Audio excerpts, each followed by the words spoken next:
We've been trying to get Camden Council to take seriously the whole issue of Palestine. Because the council won't let us in and because the council won't hear us, we've decided to set up our own council meeting with our own mayor and our own speakers and make sure they do hear our voices. The first time I came to London, 2005, to the council where you are now standing outside it. One woman who was, I think, a member on the council, she told me, why can't you go to your country in Jordan? After years and years of occupation and apartheid, to have somebody asking me to leave my country and to go to another country in order to have my freedom and my basic rights as a human being. First, we have Nakba in 1948, we have Nakba in 1967, and now we have Nakba in 2024. Every night they destroy the streets, they destroy the water pipes, they destroy the electricity, they destroy everything inside the camp because the camp is the only witness now for the Nakba. What we need is a free Palestine, not more. We don't want to destroy any country. We want to live in peace. How can we live in peace and we are under this occupation?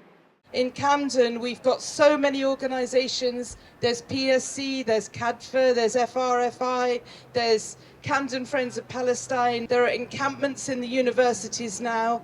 Camden Ceasefire Council is saying what Camden Council ought to say, which is demand that the government urgently help end the genocide by calling for a ceasefire so that food aid, supplies, medicines can go immediately into Gaza.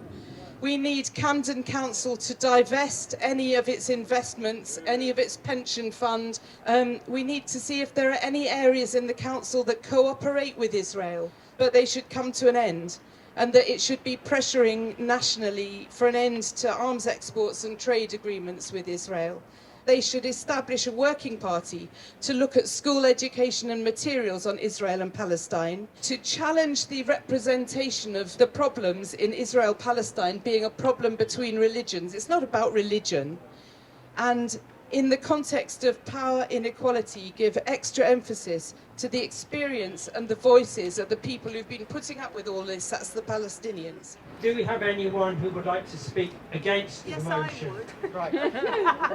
If you divest from Israel, you close down a lot of companies, and Israel are kind enough to allow the Palestinians into Israel for work.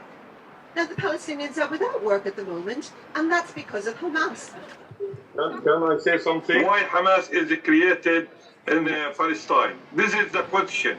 And more than 20 years under the siege.